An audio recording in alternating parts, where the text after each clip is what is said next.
We got a new BadBoy Rebel zero-turn mower, and it gets its first service after just 8 hours. This is a fast and easy service requiring only the oil to be changed. The filter stays on for this one, so let's get started. To do this, I used a crescent wrench and a 5/8" box wrench, not shown here, and a funnel, also not shown, along with disposable gloves, some containers for the old oil, paper towels, and of course, some oil, 10W30 for mine.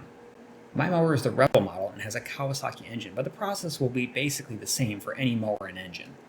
One nice thing about these BadBoy mowers is the foot-long drain line they add to the engine so you don't drain oil all over your mower. It's a really nice touch, only that it should be at least 50% longer.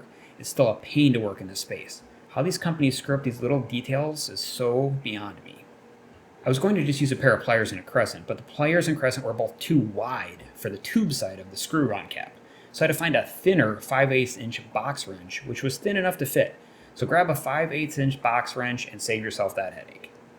There's nothing difficult about this. You just unscrew the oil drain cap and let it pee into a container. It's easy, though a bit slow to drain. Loosen the oil dipstick while you do this, which will speed things up a bit. If you were also changing the filter, you would unscrew that from the side of the engine as well now.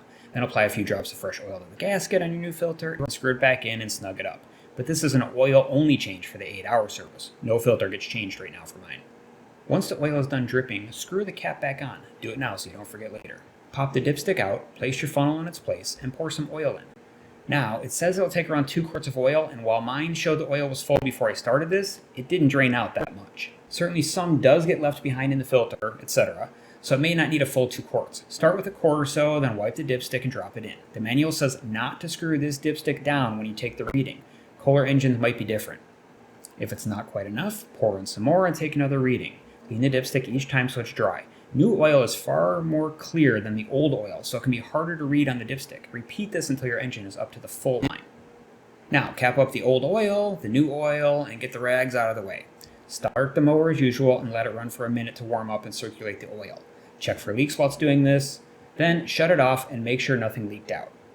Pretty simple stuff, and now you know what to do when it hits 50 hours. Same process, but on that one you'll also change the oil filter. And this is the part where I ask you to like and subscribe. Do it if you want, skip it if you don't, but it really does help us.